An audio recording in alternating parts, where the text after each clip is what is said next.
live. My name is Murray Hunt and I'm the Director of the Bingham Centre for the Rule of Law. And it's my great pleasure this morning to welcome you all to this online event on the rule of law in the technological age.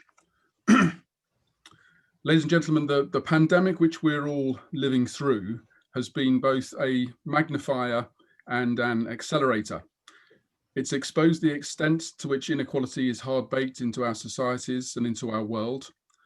And it's also accelerated our dependence on digital technologies, as we're all very acutely aware as we tune in this morning from the comforts of our home during lockdown. Both of those things pose huge challenges for the rule of law and for democracy. And today's event is meant to grapple with the second of these, the acceleration of our dependence on technology. What are the implications of that acceleration for the rule of law and for democracy? Are the legal frameworks which regulate these technologies up to the task? Rising to these huge challenges is going to require global collaboration in a way which has gone out of fashion quite recently. So we're very delighted this morning to be modelling the sort of collaboration we need by putting on this event with two collaborative partners with whom we work extremely closely, the Reconnect project and the Reconstitution project. Both, like us at the Bingham Centre, dedicated to advancing the rule of law and democracy in these very difficult times for both by cooperating and collaborating and taking a pluralistic approach to these issues and bringing together the interesting people on this panel this morning. This event is part of the programme for the new Reconstitution Fellows, and we're delighted to be able to collaborate with Reconstitution as part of that programme. So I'd like to now hand you over to Yulinda, who has been the convener of today's excellent event and is our Senior Research Fellow in European Law. I wish you all a very successful event and thank you very much indeed for joining us. Yulinda.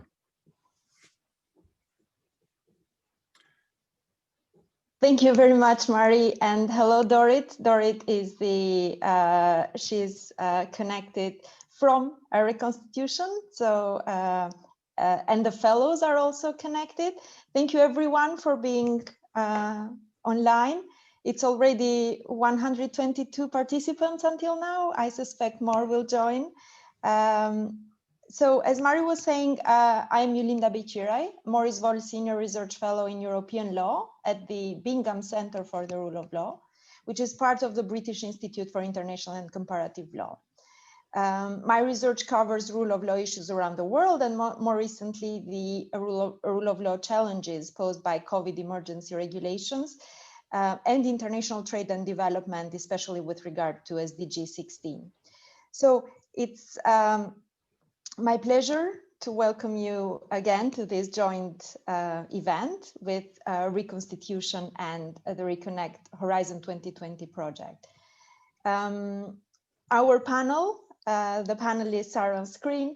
The panel brings together eminent jurists, academics, and practitioners in the field, and we are really thankful to them for taking the time to share their insights and expertise with us. On the technical side, for this event, we are using the Zoom webinar format, where only the panelists will be visible to the attendees.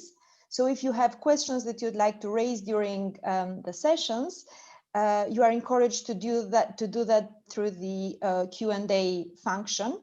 You might also choose to use the chat function on Zoom if you'd like to message each other to share material, links, case study, an article, but please double check that you are messaging the right person.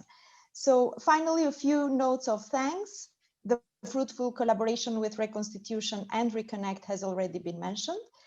Particular thanks must go again to Dorit for the enthusiasm and much appreciated support during the organization of this event. And a special thanks also to our events team, Liam Strachan and Bradley Dawson in particular, who took care of the technical side of things, registrations, promotion, making everything seem effortless. So back to our event on the rule of law and technology. The emergence of a world characterized by an ample and creative use of artificial intelligence raises a series of important questions, which can be grouped into two categories. First, what are the legal boundaries of artificial intelligence systems? Are existing legal frameworks fit for purpose in the context of AI? And if not, what should they look like? Secondly, even in the context of what may or may not be legal, what are the core principles that should guide any advancements in this area? In other words, the principled governance question: accountability, transparency, respect for human rights, etc. So this event starts from the acknowledgement that artificial intelligence has the potential to reach deep into society across a number of different sectors: health, education, contracts, justice. So our distinguished speakers will discuss issues around the ethical principles setting out the boundaries of artificial intelligence systems, whether, for instance, the rule of law framework would be a better solution for defining such perimeter, or the use of artificial intelligence in the justice sector as an efficiency and quality tool, especially in the context of predictive justice. The use of artificial intelligence in the context of surveillance and the bridge from principles to accountability and to into a liability scheme for artificial intelligence. So without further ado, I will present our first speaker, Mrs. Merete Eckert, who is Director of Development at the Danish Court Administration and is responsible for business and development law, communication, education, organization, and international areas. Mrs. Eckert is also a member of the CEPEJ, the Commission for the Efficiency of Justice of the Council of Europe, working in the part of the working group on effective justice, who initiated the Charter on Artificial Intelligence that then was adopted by the European Council, European Council in December 2018. So the working group is continuing its efforts to look into the use of artificial intelligence in the area of justice, and this will also be the topic of her presentation. The floor is over to you, more or less 15 minutes. Over to you, Merete. Thank you. Thank you very much, and thank you very much for inviting me and hosting this very interesting topic in very interesting times, indeed, both. Please feel free to share the PowerPoints now, please. So what I wanted to share with you, and you please take the next one, is the background and the reasons that we started this work in the CEPEJ, which I am very happy and honored to be asked member of. This was recognizing we're back in 2016, and we're recognizing that times are changing also then, also very fast then, albeit it is changing even faster now, maybe. So we were recognizing that there are tremendous opportunities out there, and there are tremendous amounts of big data being collected and being used for various purposes, and that it will have an impact on all of us, regardless of who we are and who we work for. And please take the next one. And let me introduce you to this lady. Maybe some of you met her. She was already in existence in 2016, and she had just gotten her citizenship. So she is the first robot to become a citizen in case it's of Saudi Arabia. So she can talk and she can deduce. And I have had actually the pleasure of meeting her, which was a very, very interesting and a little bit scary experience, because she actually does talk to you and she reflects upon what you say. And she was in a meeting conference with 150 people, and she was there in the morning, and she was also there in the afternoon, and where she was the one who was asked to sort of, what did you learn from today? What was the giveaways? What was the takeaways? what was your reflections? And the things that she said was really, really, really interesting and also a little bit scary. So we were in that recognition of her existence and what she was actually capable of. And the next one, please. And we also saw from China, these people who are news anchors, and they are also able to reproduce a lot of things. They are actually news anchors, and they were already back in 2016.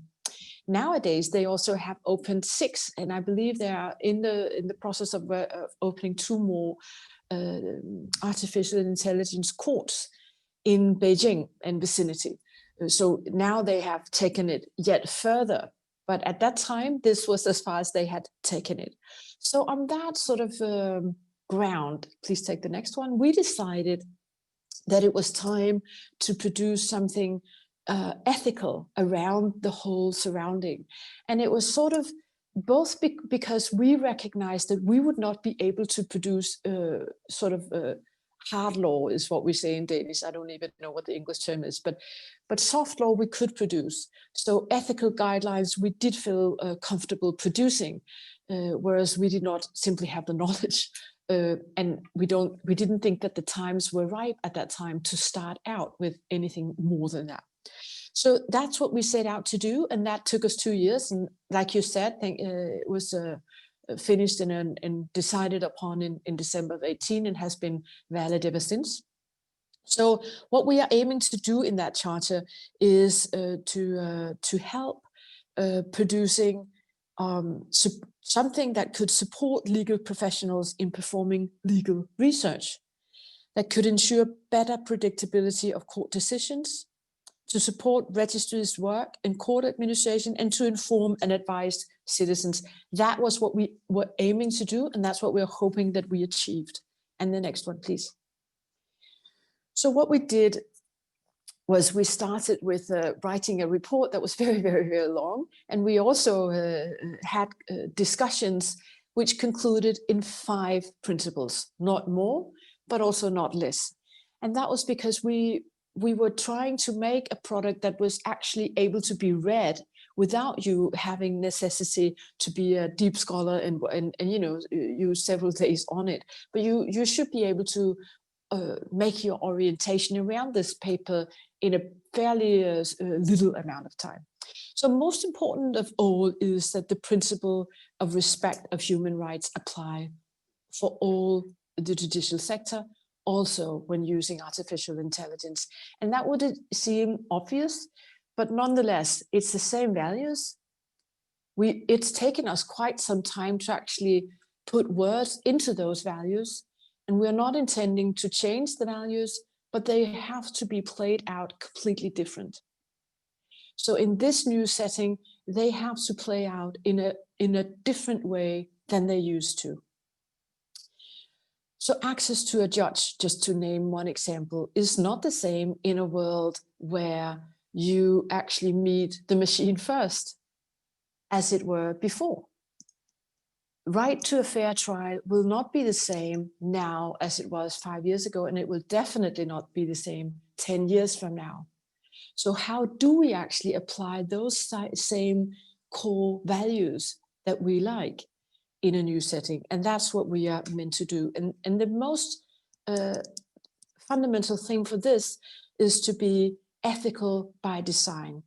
And why do I say that, or what do I mean? I mean that we need to go down to the design process. In the analog world, we are used to people talking, and people like us, lawyers around the world, we are usually the ones who listen to the talk, who actually also do the talking. And then we are the ones who put it down in words. And then the politicians usually are the ones who will determine what direction and who will determine whether it's rightly put. But in this new world, the whole process will be removed sort of one step backwards, so that the decisions will be made upstream by the program designers. And they did not read law, and they did not study law, and maybe that's not what interests them. So that what they're able to and what they love is something different than how the law should look. And I think that recognition is necessary because that's also the foundation of how to remedy it. So that's, I think, the thing that I wanted to say about this principle number one. Principle number two, and that's the next slide, is that we have taken out this specific principle of non-discrimination. And we have done that because big data and artificial intelligence has a natural preference for the many, and it has a natural preference for the simple. Whereas what we have spent hundreds of years is sorting out how we also respect the few, whatever the few are, whether it be gender-based or whatever it is. We need to encompass the few and the little. And that's what big data is not actually good at. And especially not if we do not work with that. We did see at that time, the examples were Amazon's recruiting system. It worked actually really fine. It was artificial intelligence. But after half a year, someone actually raised their pawn saying, why do we never see women any longer for the interviews?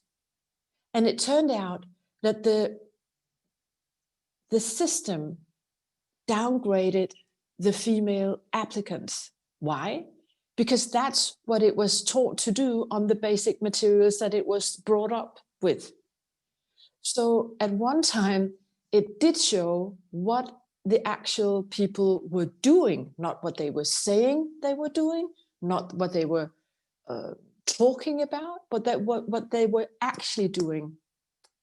So that's one recognition. It shows you what you do, not what you say you will do, or what you write down you will do, but what you are actually doing. And that was what actually was happening in Amazon. And the other recognition was obviously it was enhancing that. So it made it even more down that line. So even fewer women were called into action. And of course, once they found out about that, they took it out of service and they remedied it, and that was that story. Same story with Microsoft. They made this Tay. Tay was supposed to answer the phone, and she was in service for, I think it was 24 or 48 hours, was around that time. And during those very little amount of days, she was brought up by the callers. And after very little time, she was taken out of the market again. Why? Because she was making hate speeches. She was saying profoundly bad words in profoundly ill-founded manners, and she was not courteous at all. Why? Because she was brought up with that. That's what she was taught. And so the principle of non-discrimination is to depict and to remind us all both that it has a natural preference of finding the simple patterns, artificial intelligence, but not the complex ones. And we need to account of the complex ones. And it also has a natural inclination of doing more than what it is already doing. So it will enhance that direction unless you countermeasure it. And that, I think, is a very, very valuable lesson indeed. So next slide. Next principle is the principle of quality and security.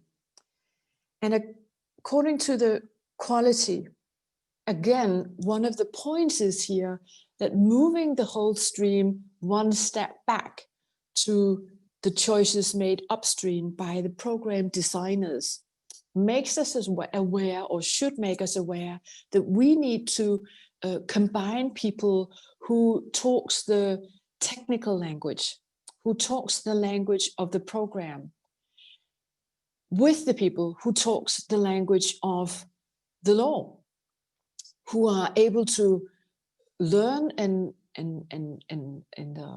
enhance that direction. And we also need people who work with the social science. So all those three categories of people are actually need to be present when you do your programming, when you work with the artificial intelligence in the law system and in the justice sector.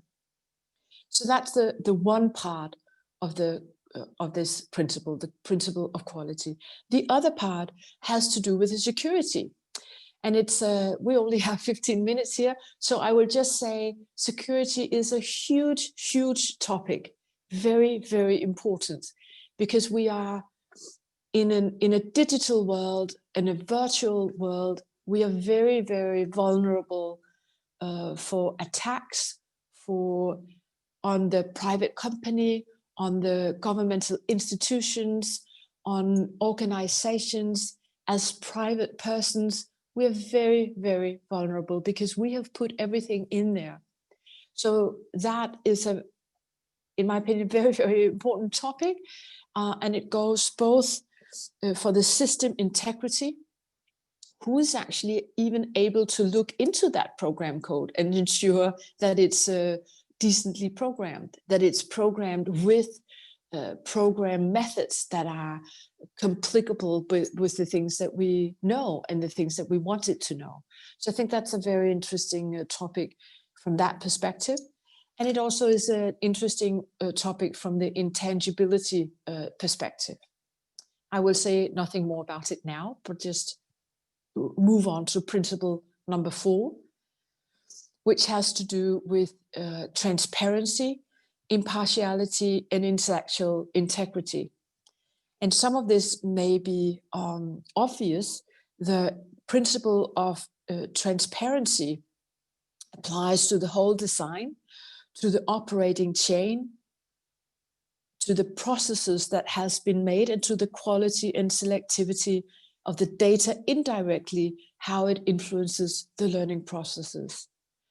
So transparency is necessary, needs to be in all the process of how you select your artificial intelligence, how you control it, how you look after it afterwards, how you make sure that it learns. Also, when you want to change direction, how do you then encode it again? What data do you use when you teaches it, back to the examples that I used before?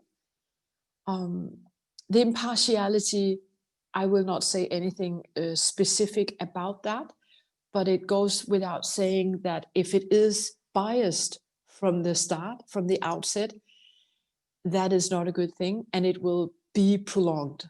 It will be even more that if you do not hinder it. And the intellectual integrity has, again, a whole set of complex questions with it, because there is a whole set of rules. We have a whole sphere of intellectual property. And in the old days, I used to be actually an intellectual property lawyer. So there is a whole series of protection around the people who actually use a lot of investment to secure new products for the benefit of all the producers and all of us. But there is also, in this respect, a very important balance here to be struck, because we have an interest as people that it is coded either in open source code, so that we are actually able to look into it and to verify it, or that we set up other constructions so that other people, accountants or whatever they should be, can actually look into how it is programmed. Because it is vital that someone can look into that and someone can take that stand on all of us behalf. So certification systems could be a possibility, could be an open sourcing code whereby many people could look into it, could be auditing process methods that we could look into, but something we will have to do to strike a good balance between the need for transparency, impartiality, and intellectual integrity, and also the need to protect the people who are actually working and making their investments on all of us behalf. So that was principle number 4. Principle number 5 has to do with the user control. And the user control, by that, we mean that there are professional users and they need to know what they should do, and you need to handle them in a specific way. There are also the ordinary users of the court systems, Mr. and Mrs. Denmark, Mr. and Mrs. Europe, whatever it is, who needs to be told what it is that they are meeting. So on both, we need to work with the user control, to work with enhancing our skills. There are a lot of us who are not naturally inclined to work with big data, who didn't fancy math when we were students, and chose other ways in our citizenship. But we all actually need to learn something about big data, and we all need to learn about something about how the word exponential actually, what it actually means. Because if we do not, we cannot operate in this world, and we cannot be qualified citizens working with big data. And I think that will be my last point. It is very interesting. It has tremendous possibility.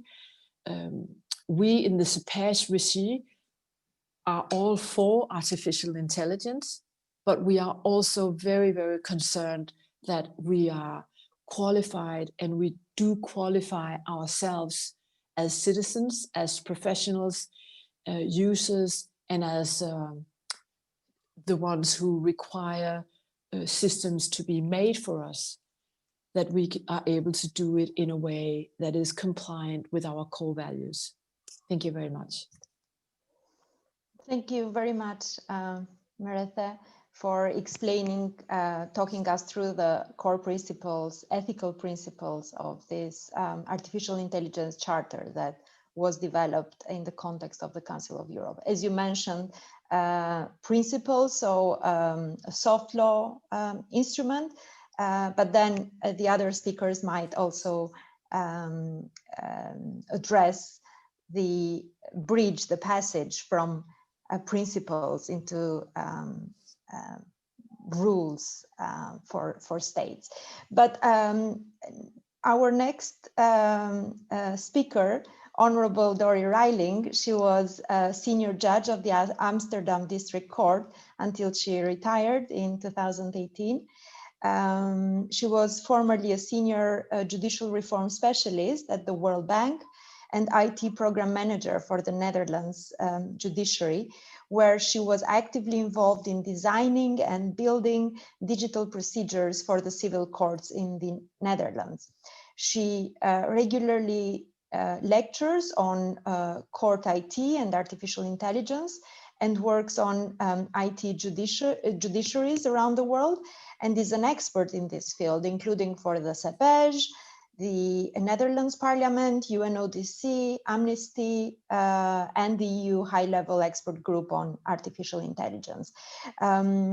She will address the question as to whether artificial intelligence can support judicial quality and efficiency. Over to you. Thank you. Thank you, Jolinda, and thank you, Merethe, for that interesting talk on the ethical principles developed by CEPAGE. What I will do is take you into the nitty-gritty of what artificial intelligence means for courts. And I will share my presentation.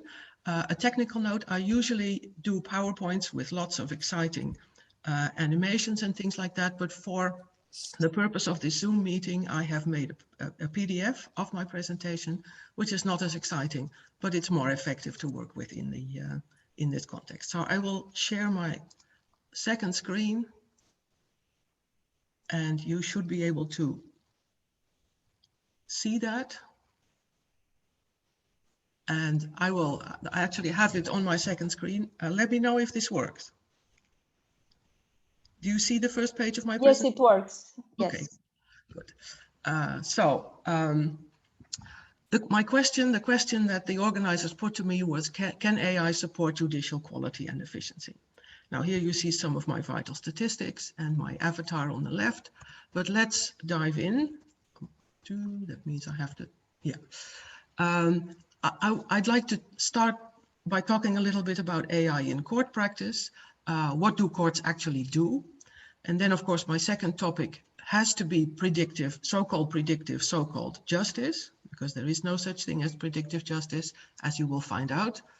I will highlight some of the consequences of the ethical principles for the use of AI for courts, and end up with a couple of examples of what challenges AI poses for courts. And you see at the bottom of the screen, you see references to some of my work or some other sources that I have used for your information. So let's look at AI in court processes. Courts, actually, we tend to think of courts as what is in group 4 on the screen that you see now, the top right-hand corner. These are judges, and there are long procedures, and the judges have to really think very hard to come to a judgment. But actually, for most cases, that is not what courts do. Courts are a factory for title provision, for undefended money claims, for instance. This is a picture of the civil justice that I did for my PhD. So title provision is the factory part of it. Then there is a notarial role for the courts, where they check, for instance, divorce settlements for legality or other settlements. And as we move to the right-hand side of this picture, we come to the more unpredictable cases. And some of them, actually quite a lot of them in the Netherlands, are actually settled in the course of the procedure.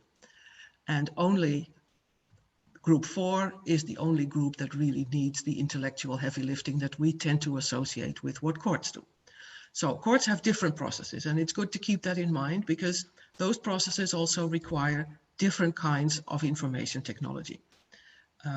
And I will have to cut that short by immediately jumping into what AI can do for each of those processes.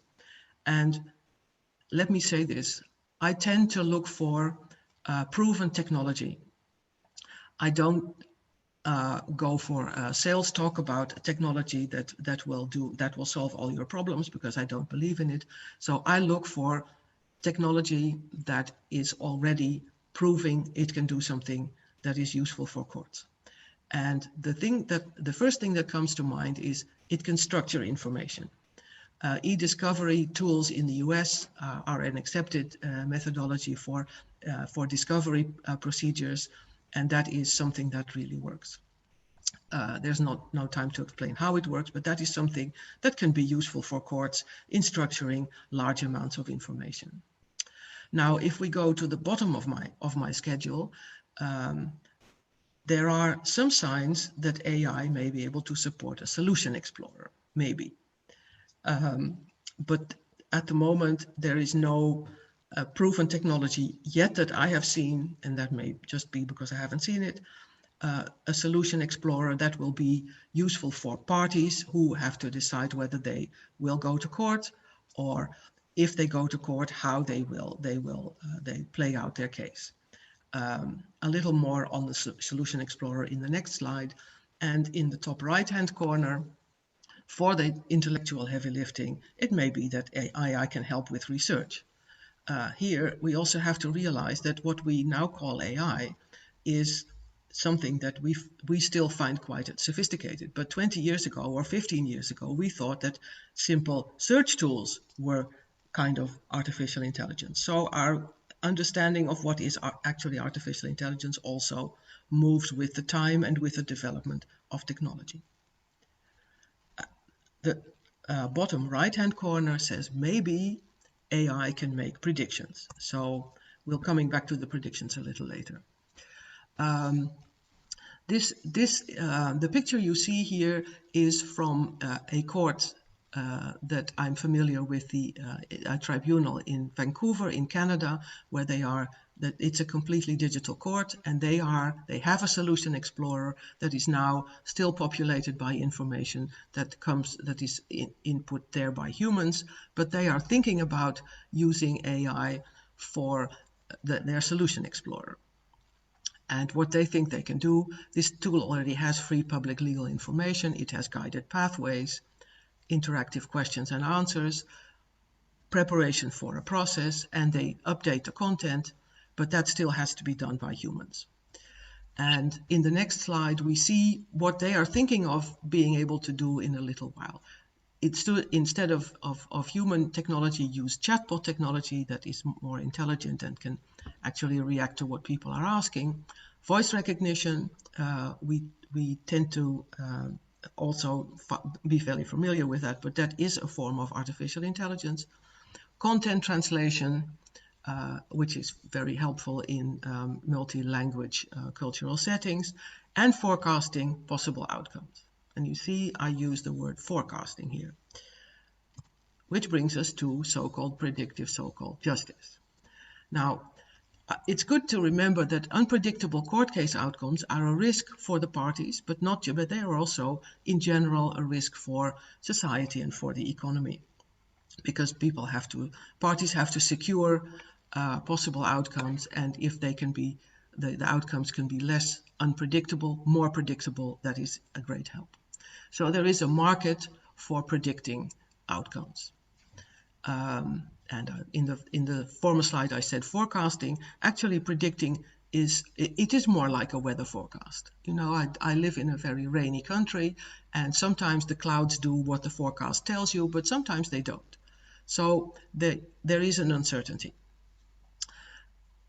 If we look at how the so-called predictive justice works, it processes past judgments on the principle that past judgments are correct.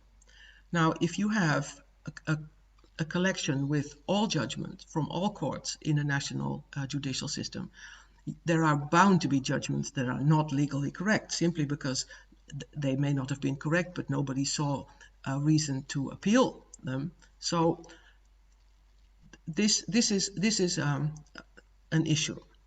Another issue is secure data. How secure are your data? Do you know that they are correct? I have so far not seen a database that didn't have errors in it. And your algorithm needs to be trained properly in order to work. So a little bit about that. We know there is some proven technology that actually does some predictions. This is a very famous one. It's from the US. I didn't have time to change to the new picture for the Supreme Court, since its composition changed only yesterday. So this is the old one. The scholars here use information about the judges, their past voting record, political, biographical details. They do not use legal reasoning, and they claim that they can predict with accuracy of 70.2% the outcomes of Supreme Court cases. That's interesting. So let's look at something that has a little more information about how the algorithm they use actually work. This is a research done by scholars at University College London, I think, and they predicted the outcomes of cases for the European Court of Human Rights. And they say their accuracy is actually 79%. And because they are scholars and not a firm that sells its AI, they were able to describe their methodology. So this is very interesting and useful to look at, because they actually tell you what the algorithm does. So, but it's good to keep in mind that what the algorithm does ultimately is complexity reduction. But a lot of the complexity reduction is already done in the procedure before the European Court of Human Rights. Cases are thrown out because they are not admissible. Cases are settled. There are all sorts of things. So, and only a very small portion, it's a little bit like my group 4, come to the court. So that complexity reduction has already been done before the AI starts using the older decisions. So we have to keep in mind that reserve. My next question always is, but is 79% accuracy actually good? Because it means that 21% is wrong, or is in any case not correct, is not in keeping with the actual outcome. And there we have to remember, most of us are not very numerate, that if you don't know anything and you say yes or no, there is a 50% probability that you are right. So 50% is just, can be anything, and then 79% is not all that much over 50%. It's also good to keep in mind that 84% of the cases that come before the court, in 84% of the cases, the court actually finds a violation of one of the provisions of the European Convention. So this is something we really have to think about. But certainly you cannot just throw an unsorted bag of facts at this algorithm and it will tell you how your case will go. That is certainly not what it's going to do. What the scholars found, and I found that extremely interesting, is that judicial decision-making is significantly affected by the stimulus of the facts. Now, this, of course, is what we as judges are trained to do, and it's nice to know that that's what we're actually doing. For me, that was a bit of a relief, but this is also an example of an analysis that could be useful for the way we think about how judges do their business. So this kind of analytics, I would find, has a lot of potential. Okay, so much about the predictions. LexisNexis in the US actually sells you predictions. Depending on the package you have, you get citations analysis, you can compare forums, you get judge profiles, but its workings are trade secret. So this is the kind of stuff that you can buy in the US. Now, my next chapter, the European Charter. I've had a small role in putting the report together, and I did a presentation for CPEJ about 2.5 years ago. So I've thought a lot about these ethical principles and what they actually mean. How do we give them hands and feet so they can work? And I'm not going to talk about all of them. I'm going to lift out 3 of them and help introduce you a little bit to what's behind them. The first one is non-discrimination. I'm going to talk a little bit about transparency, and then I'm going to end my talk by talking about human control. So this is actually the most important one, I think. AI should be under user control, but what does that mean? The principles say it precludes a prescriptive approach. Now that is a lawyerly way of saying that the computer should not decide on its own. Users need to be informed actors. They need to understand what the AI does. And they should be in control of their choices. So once the users have the AI's result, they should be able to decide what to do with it. This is what user control actually means. And let me see what's in the next picture. Oh yes, this is the non-discrimination issue. And it's a pretty complex issue. What do we mean when we say discrimination? That is a distinction that we consider unfair, and it means unfair treatment of different people. The picture on the left comes from a tool called Compass that is in use in the courts by criminal judges in the US, and it is a tool to do a risk assessment on recidivism for custody hearings, for sentencing, and also for parole. It was developed with the express intention to reduce racist bias or any kind of bias between judges by providing them with an objective risk assessment. But it doesn't work that way. It consistently rates Black people with a higher recidivism risk than white people, And there's a study has been done to show that this is that it does this consistently. And what causes this? Is this because the judges in the judgments that Compass uses were biased? Were the laws biased, favoring white people over black people in all sorts of ways? Were the programmers who put the thing together biased? Is it a lack of clean data?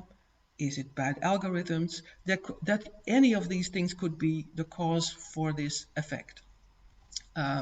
It's an interesting story. If you want to read more about it, I would suggest you read my article, because there's been a lot of legal debate about this tool and about the issues that it involves, that we do not have time for right now, because there's something else that I think we really have to talk about, and that is judge profiles.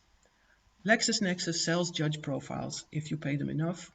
And what those tools do is they will analyze judicial decisions and make a profile of the judge in question. Now, that may be more important for the US, where judges have a slightly different role in the whole process, but still it's coming to Europe. And on the left hand, you can see the logo of a French firm called Predictis, who used to offer judge profiles for their customers. They have stopped doing it, and I will explain why. But if we think about profiling judges, what is that for? It's basically, it would be for reducing the unpredictability of decisions. Next question, who does the profiling? Now, we know that law firms have done this kind of profiling for a long time. Now, AI used by something like Predictis can actually do it if they have the data available. But do the courts do it, for instance? I think courts have to take into account that others will actually do this kind of profiling. So they have to think about how they are going to deal with that. Should they maybe do their own profiling so that they are prepared? But if they do that, what do they use the profiles for? Will the profiles be used for performance measuring? Questions that so far I don't think no judiciary has given a definitive answer to. And should there be ethical or legal principles in order to limit the use of judge profiles? Should there be a regulation or a policy, or maybe even a ban? Right now, Predictis has stopped providing judge profiles. Why? Because in France, it's a criminal offense to use analytics for this purpose. And it can send you, if you do it, it can send you to jail for a couple of years. So is this how judiciaries want to go about it? The next challenge is transparency. And the easiest way to actually operationalize this a little more is to look at the current case law in the Netherlands. Our top level courts agree that this is let's say the framework that we have to use. There should be full, timely, and appropriate disclosure of any AI used. What they've not yet answered is the question whether that should be ex ante or ex post. This disclosure is necessary to be able to assess the choices made and the data and the assumptions used in order to ensure effective legal protection. So those decisions, you have to be able to challenge them, and in order to do that effectively, you need to know how they came about and how the IA was used and how the IA came to its conclusion. And for those of you who can read Dutch, the ECLIs are at the bottom of the page. Let me see what else I have. The data quality, this is going to be an extremely difficult challenge for courts. Data quality and security. And it is my firm conviction that courts themselves should be, as independent institutions, should be in control of their own data quality and security. So who controls the information? It should be the courts themselves.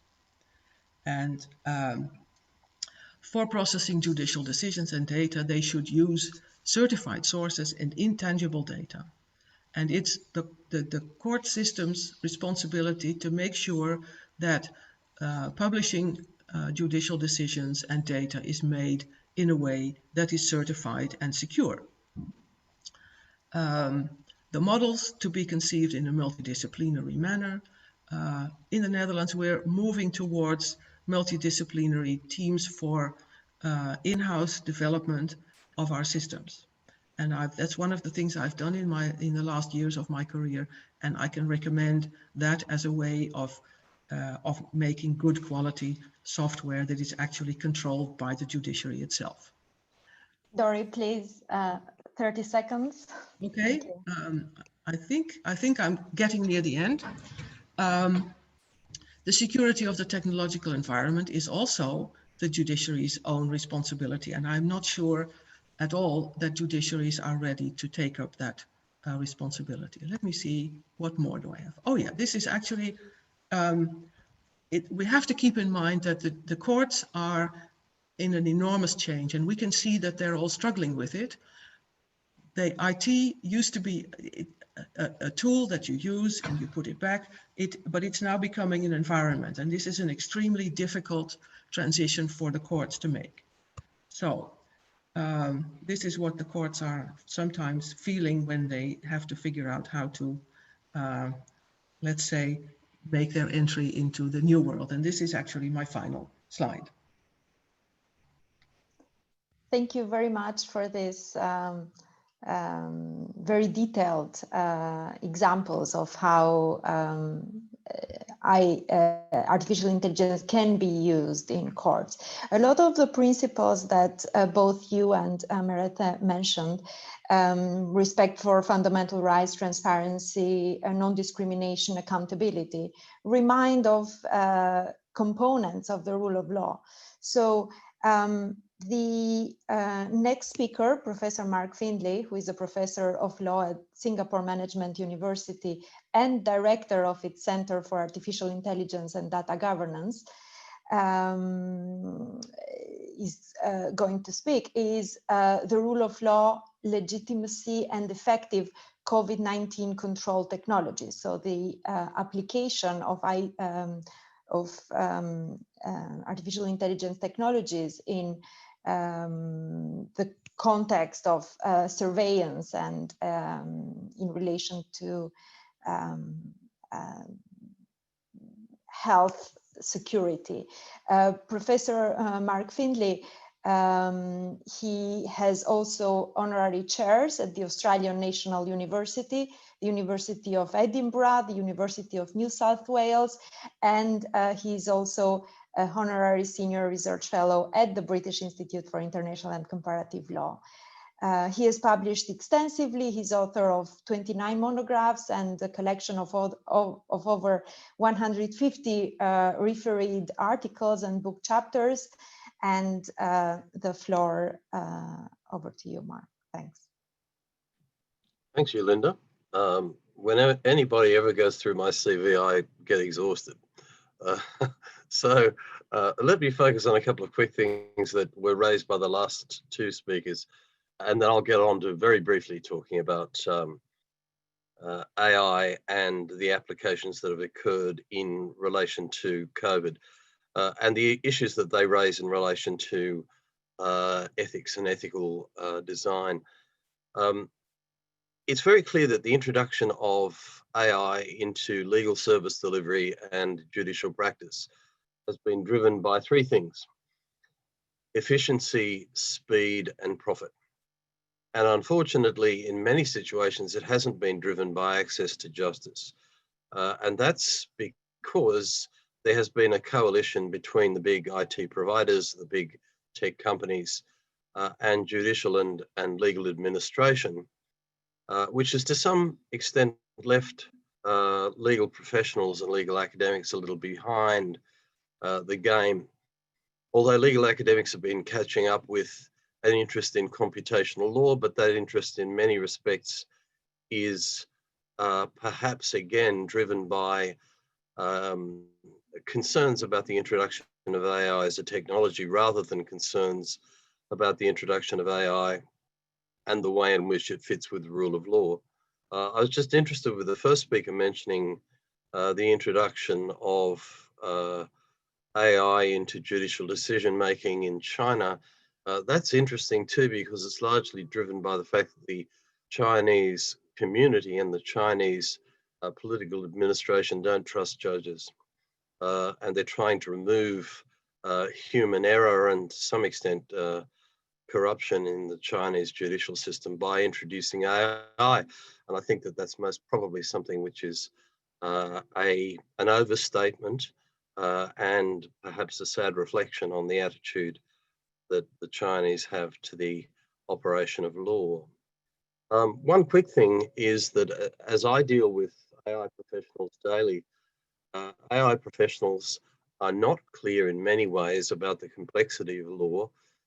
They work on certainty, which is an important aspect of rule of law, but they don't understand intuition or discretion, which are things that are often important in judicial decision making and often important in the practice of professional law. And I think there needs to be a shared language between AI professionals and lawyers, legal academics, so that there's a more, let's say, rich and fluid understanding of different worlds in which we live. And I would reiterate the point that I think it's very, very important that we remember that AI can facilitate a very positive social good, but in terms of its application to legal service delivery, it must focus on access to justice. AI was developed primarily in the 50s and 60s for military purposes and also as a market focus, something which was largely designed as a market feature. And to some extent, the development and use of big data, certainly in the last 4 or 5 years, and with the development of 5G, is driven by data as a market commodity rather than data as something which is much richer and perhaps much more connected to society. And that often means that the motivations for the introduction of AI into different settings are either misunderstood by the community at large. The community at large is concerned about the risks associated with the introduction of AI, and there's a lot of misapprehension connected with those concerns. Ethics was introduced into the AI equation, largely driven by Silicon Valley and the big tech companies to comfort communities about the use of AI and to encourage communities to believe that AI was a principled development. Now, I agree that ethical foundations are very important. I also believe that the idea of introducing ethics into the design of artificial intelligence is a significant contribution to public trust. But we have to remember that this is a compliance self-regulation framework. And in many respects, in the brief example that I'll give you in the next minute or two before I close, of the introduction of AI-assisted surveillance technology into COVID control has produced waves of concern by communities who have not been fully integrated or participate fully in the development of these technologies. It's interesting when we talk about ethics by design because machines aren't ethical. The only way that you can introduce an ethical component into a machine is by humans doing it. And in many respects, that's an important development, something that we should encourage, particularly when the ethical principles that we talk about that were introduced by both previous speakers are very similar to the ethical principles of the normative foundations of rule of law and of international human rights law. So there's great commonality across those ethical foundations. Is ethics on its own enough? I would suggest certainly it's not. In Singapore and the Asian countries that have been very successful in controlling the spread of COVID-19, this has largely been by relying on quite invasive surveillance technologies or invasive control technologies based on human intervention. Excuse me. As much as we talk about the need for for computerized or AI-assisted tracing technologies, the Singapore success experience, which was challenged by its failures in terms of migrant worker populations, but more generally the success more recently in Singapore and Korea, and some might say in China, has been due to the intervention of largely human-centered tracing and tracking and massive amounts of testing. But all of that is quite invasive. And even in situations in countries where there has been great success, there has been significant community debate about whether in fact these technologies are firstly appropriate, and secondly, do we want them to prevail ongoing after the dangers of the pandemic have been reduced? I'll raise a couple of quick things for us to consider. Bickel and my centre and the Technical University of Munich are involved in a piece of work, research, which is examining what I call Ethics Plus, which is basically what is necessary to give greater purchase to ethics in regulating particularly things like AI-assisted surveillance technology. And we've focused on the use of rule of law. And the reason we've done that is twofold. Firstly, a belief that standardization is possible with rule of law, and the rule of law is one of those normative frameworks which is almost universally agreed as legitimate and valuable in the way in which we should generate community confidence and trust in social control. The second reason is that, unlike ethics, rule of law has enforcement capacity. Ethics doesn't. Ethics is only going to work on the basis of compliance and on the basis of civil society pressure or on the basis of goodwill. Now, in my concluding remarks, I'd say this, that whether it's in authoritarian societies in Asia, or whether it's in more diverse and, let's say, conflictual societies where debate about things like surveillance technology is more vigorous, there is still, and even emerging now, as you can see in the protests in Italy and Spain, there is a significant concern about the influence of AI-assisted surveillance technologies over things like privacy, civil rights, the rights of movement, and the rights of association, self-determination concerns. Now, while I don't want to enter into a debate about whether these are the appropriate things for us to be marching in the streets about, particularly when we face a pandemic which is as fierce and destructive as the current one, I would suggest that it's necessary when governments are introducing intrusive surveillance technologies that they do that hand in hand with rule of law. Because if they do that hand in hand with rule of law, we get the value of ethics, because rule of law, normative framework, and ethics are extremely similar. But with rule of law, what we get is the capacity for citizens to bring governments, to bring the private sector, who are working together in these technologies of control, to bring them to account. And that's an important thing, I think, particularly in the post-COVID world, because if we are concerned about the potential of surveillance society and the potential of AI-assisted surveillance technologies to have a very powerful influence on the way in which we perform our daily functions, our daily lives, then we need to have those guarantees that rule of law can provide. I'll conclude with this one thought. I was interested in what the judge said a moment back there about prediction and about particularly predictive assessments of judicial performance. I have great concerns about using AI as a predictive device in the exercise of legal and judicial decision making, because it's the few cases perhaps that are not predictable that are the cases that change law and develop law. And these are often cases and decisions that are made by judges who take a forward-thinking view rather than a backward-thinking view that corresponds with the decisions of the past. But you know, an interesting thing, the judges are right to be concerned about monitoring, as are the other end of the food chain, Deliveroo drivers and Uber drivers and Grab drivers, whose daily life from waking in the morning to going to bed at night is controlled by secondary data, which is run through their smartphones by platform operators. Is there sufficient regulation of that behaviour? Are there sufficient protections for that community?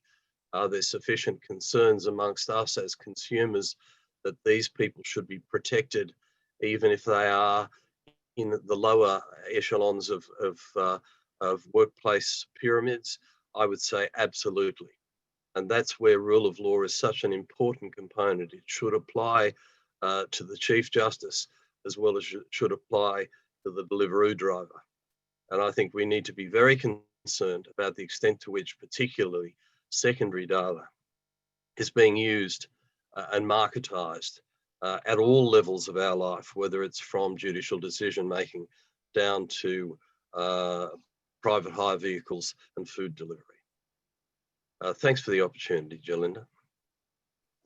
Thank you very much, Mark, for this challenging proposal to consider the rule of law and making the case for the rule of law as the normative framework in order to ensure also accountability on the part of governments.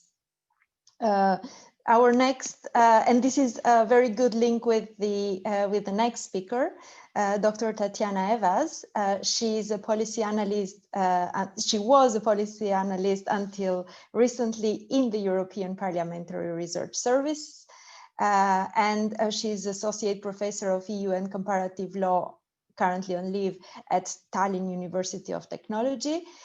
She will continue to do research in the full bio is online, but important for this session is that she is the author of a recent European Parliament report on civil liability regime for artificial intelligence, and this is also the topic of her presentation.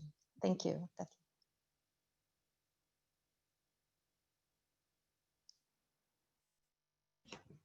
Hello, everyone. Thank you, Jalinda, for a nice introduction and for super interesting presentations for all three speakers before me. So I hope I will do justice to the topic. I was really excited, took a lot of notes with all three presentations. And like you said, perhaps it was very good combination how the presentations are planned.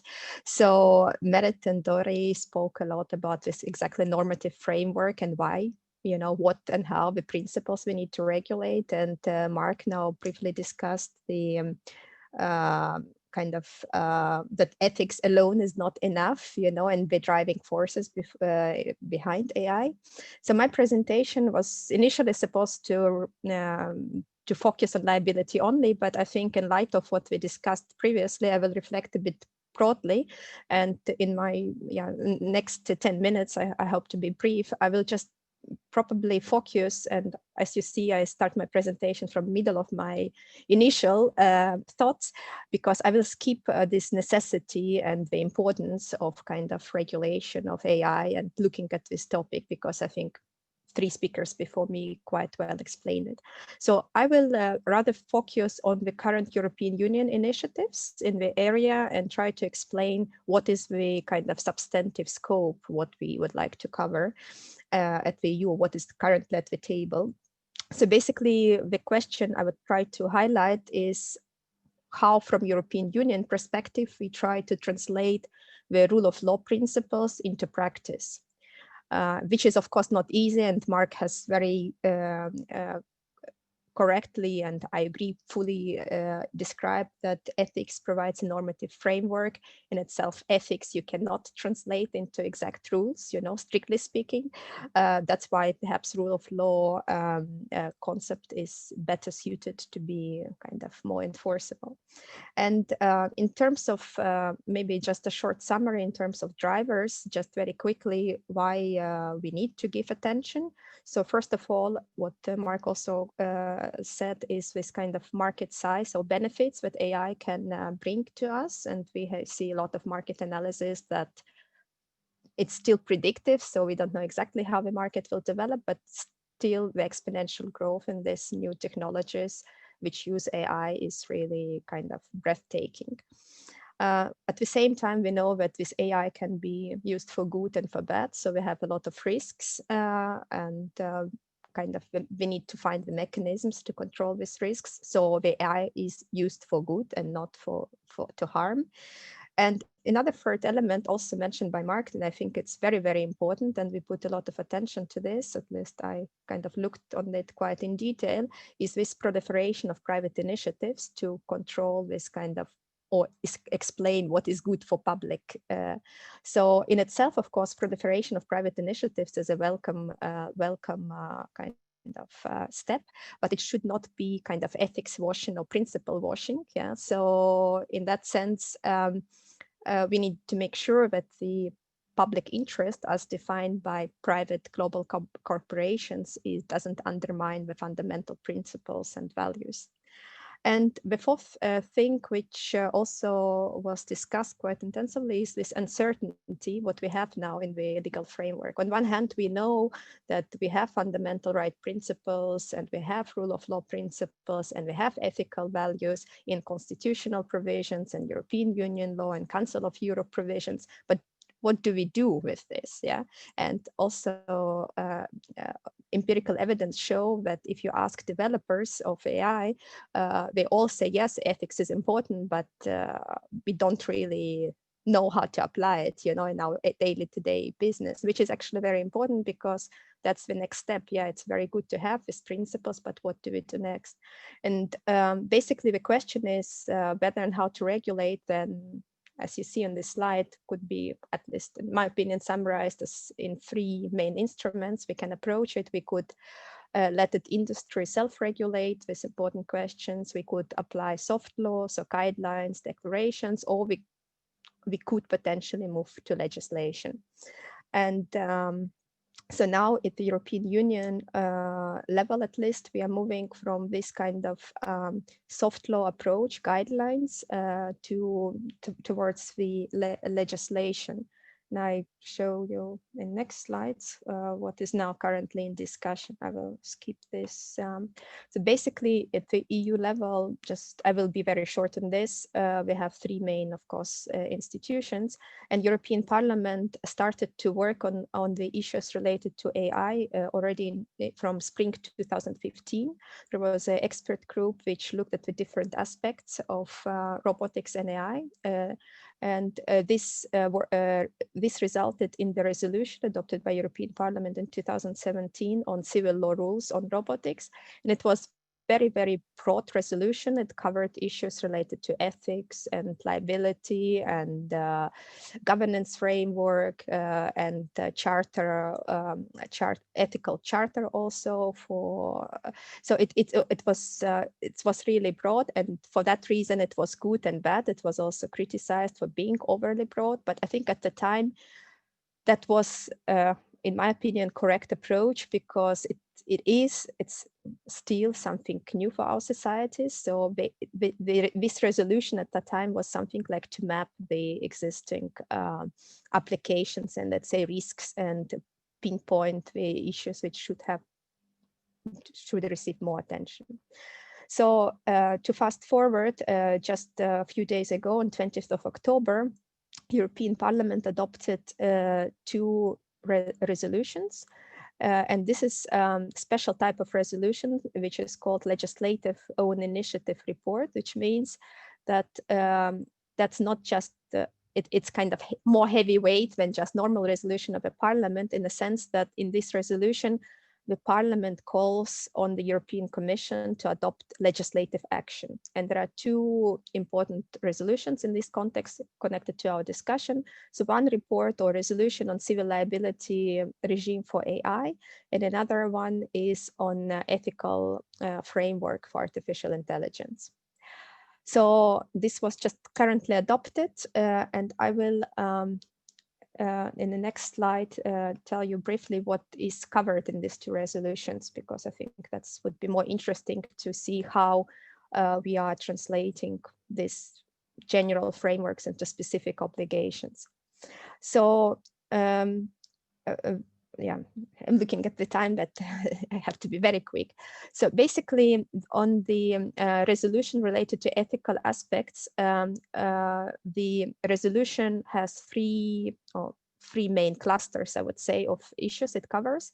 First of all, it provides a definition of AI, kind of operational definition, which was hugely debated, and there is still no consensus, because on one hand, there is a feeling that we need to cover all possible technological applications of AI, but at the same time, it's very difficult. And then you run into difficulties how to delineate it, for example, from just any algorithm or software, and what is the special to AI, etc.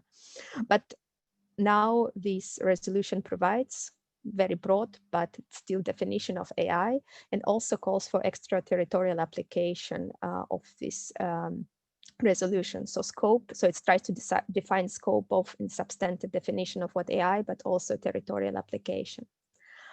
Another important statement, in my opinion, is that in the beginning, this resolution says that all fundamental rights included in the Charter should apply to AI technologies, which is kind of simple statement, but it's also very important for legal certainty to say that nothing is excluded, and everything what we have now in the Charter and in the EU legislation should apply to AI technologies.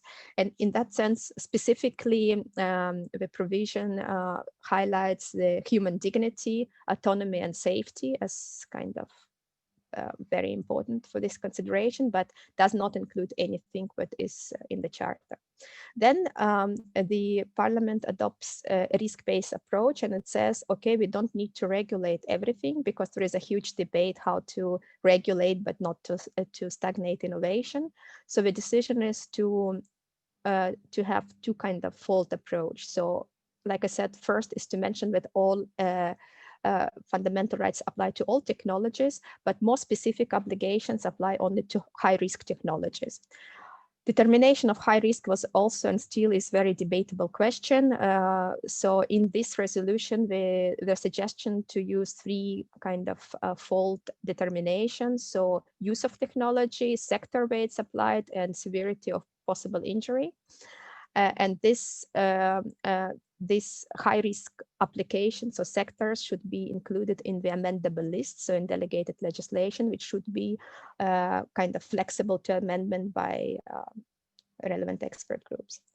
So as you see, then bullet points very much relate to what have been already mentioned by Meret and Dori. So the obligations for specific obligations related to high-risk technologies include human oversight, control, safety, transparency, non-discrimination, social responsibility, environmental sustainability, respect for privacy, and protection of personal data. Importantly, also there is a provision on right to redress. So it's also to give kind of enforceability to these rights. And then also in terms of risk assessment, so like I said, it was high risk technologies. The proposal is to combine ex ante risk assessment, so through, for example, conformity assessment, but also ex post compliance assessment. And how then if this assessment is positive and the AI use case or application confirms to these principles, as you see elaborated before, then there will be a system of European certificate of ethical compliance, which will be kind of obligatory for high risks and voluntary for non-high risks. That's to kind of not overburden the businesses of which have chatbots or something which is not considered to be high risks.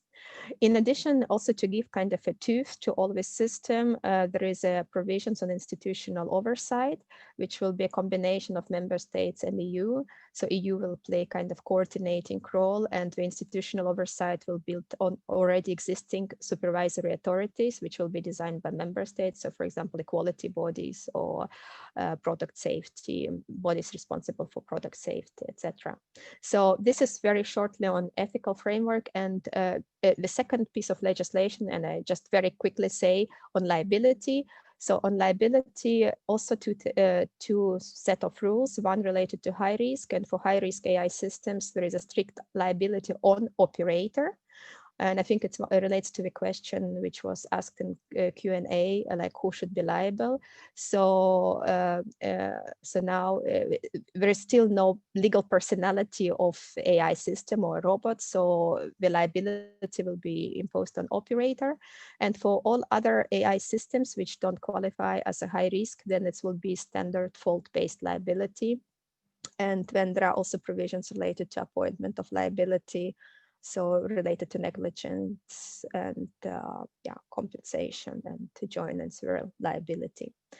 Yeah, unfortunately, I cannot go into any further detail. I could distribute the files, and I think I'll stop here so we have at least a few minutes for questions and answers.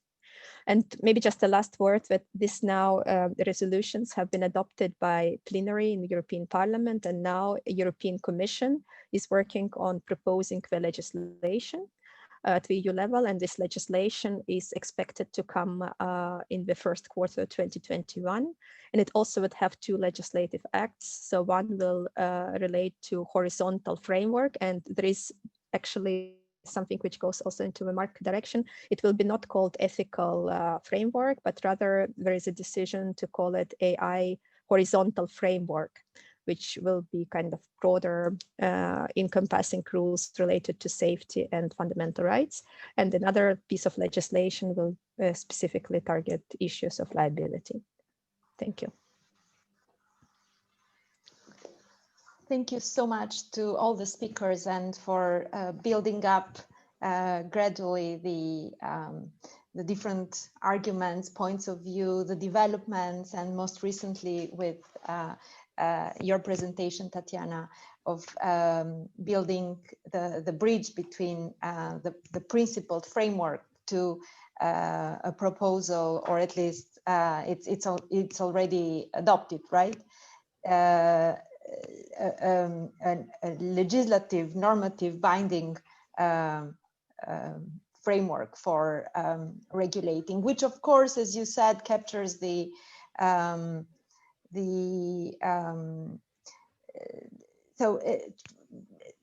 raises the question of what is the right balance between regulation and evolution, development of technology as such. So I see there are some questions have come up now. It's mainly about sharing your slides. Apparently the presentations were really useful, and it would be also a good way to continue discussion. More readings, as you know, were listed on the events webpage, especially the most recent publications by the speakers. But maybe just to wrap up, I would invite all the speakers to say a few words on this common theme as to the fact that all these developments are costly. So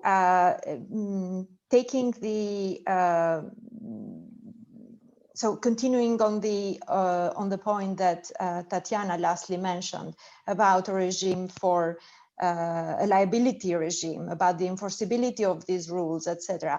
Where do you think the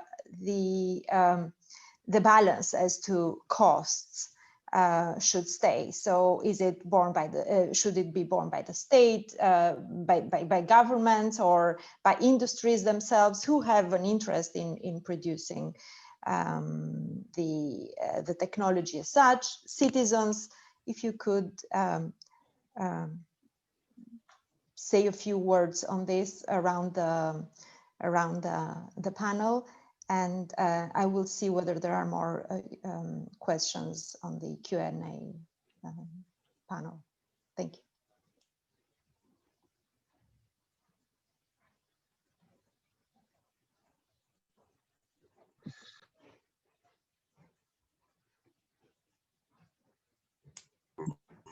Yeah, maybe I could start saying something very briefly about cost. We've done some work here in Singapore about labor force displacement, which is one of the biggest things that worries people in the community about AI. Will I lose my job? Will my job be phased out? Will I be required to be something else? As my young daughter, who's working currently in the artistic community, was told recently that artists should reskill as plumbers or mechanics, and there was no room for artists anymore.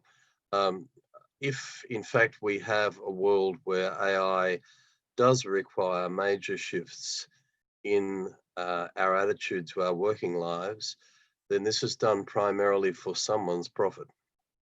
And if the profit is in fact a windfall profit, which they often are, then I think it's a great burden to put that back on the state and say to the state, well, it's up to you to deal with this. I think the real issue is, it's a bit like Tatjana's point about civil liability and who bears the burden. I think if AI is producing a financial windfall for some individuals and not for others, then those who are profiting need to bear some of the cost in the social transition that's required.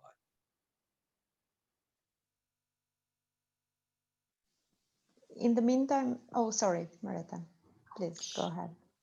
Thank you. I think what we are a bit struggling with here, a lot of us at least, is the fact that this area of justice is not so big, so it's not commercially interesting for a lot of the producers to vest a lot of money within this field, because it's just small.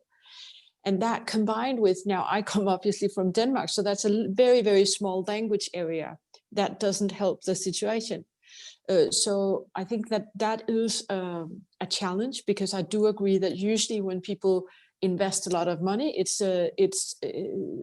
from the prospect that they will also be able to harvest something from that investment.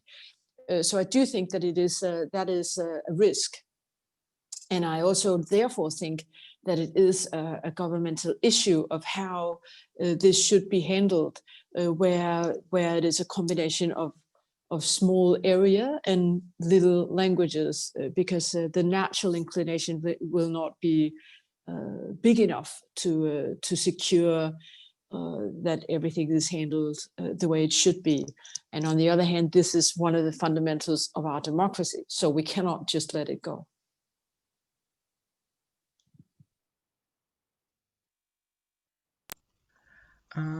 Talking about cost, let me take you back into the nitty-gritty of judiciaries and courts.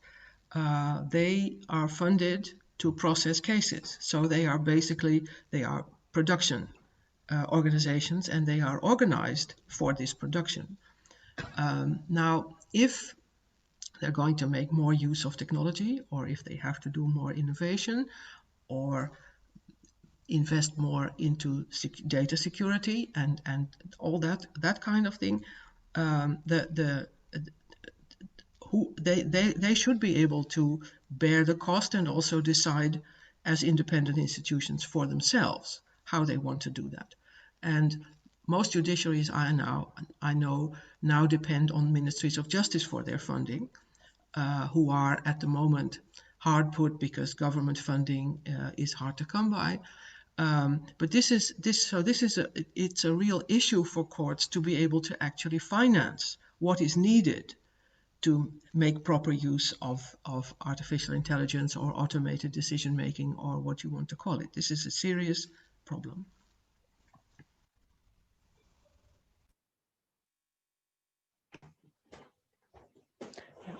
I have, I think, reflected on this question, but I could briefly say that at the European level, it's really, really something heavily discussed, how to not to staggle innovation, because one of the aim of regulation is actually to enhance competitiveness of European Union in this kind of global race for AI.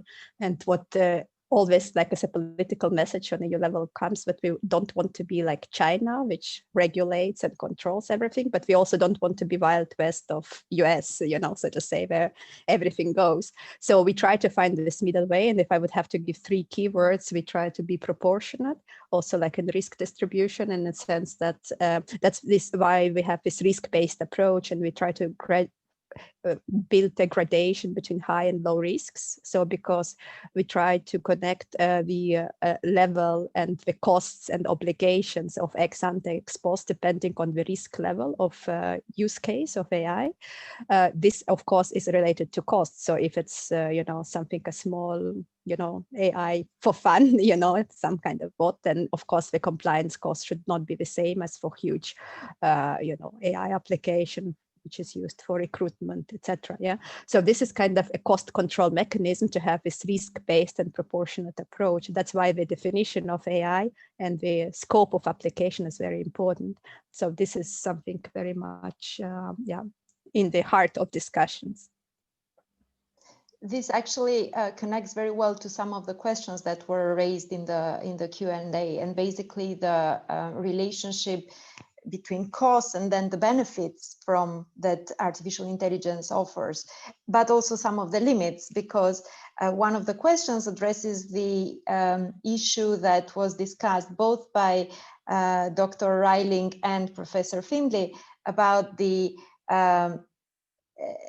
artificial intelligence as a predictive tool with its limits, and whether it actually might operate as a barrier to developments in the law. So this was challenged, let us say, by Mark, but one of the attendees would like to know also your views as the speaker who raised the issue of, who explained how these predictive tools are employed and their limits as well. But on the other side, the possibility of using artificial intelligence in tackling big problems such as poverty or violence, or so poverty, to use it in terms of poverty reduction and reducing violence or tackling violence. So both, my point is that there are costs on the one hand, and on the other there are both beneficial effects, but it might also, there are also limits. Well, if I may, both decisions about costs and decisions about benefits, they are not neutral. If, for instance, the Ministry of Justice is hard pressed to economize, it will not be willing to invest in IT or AI that is going to, let's say, strengthen the position of people who are now deprived of access to justice, if that doesn't save money. We've had this discussion in the Netherlands, and so it's not a neutral discussion. Cost is not a neutral discussion. My experience over the past 25 years has been that if we think information technology is going to reduce cost, we are completely wrong. And if we try to do that, the IT we get is not going to be useful, and in any case, it's not going to save money. That is just sales talk. It is an argument that has never worked. So summing up, 2 things: decisions about cost are not neutral because they benefit one group or another group, but certainly not all groups, because that's impossible. And the cost argument I find very problematic.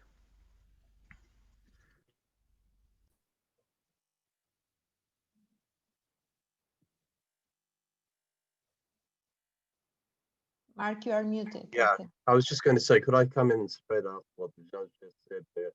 She is very much right in saying that those people who will take IT investment to areas of justice delivery usually look at economic benefit or economic cost. And the problem with that thinking, and it's unfortunate thinking amongst politicians who are responsible for budgets for justice departments or whatever they might be, is that it completely ignores social value. And so, for example, if you're looking at the introduction and development of ODR, ODR doesn't necessarily reduce costs. And in fact, the initiation of ODR in a variety of different situations may increase costs. But what ODR does, without any doubt at all, is that it reduces conflict.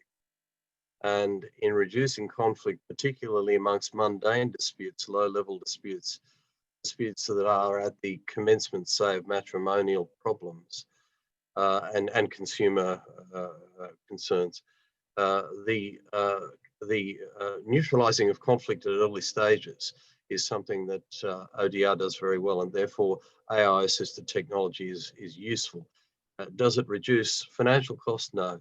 Does it increase social benefit? Yes, it does. And therefore, if you like, the balance there might have to be looked at not so much in dollars and cents, but in terms of social quality and the quality of life.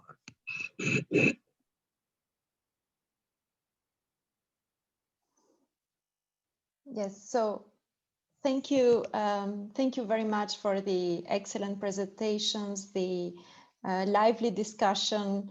I'm sure that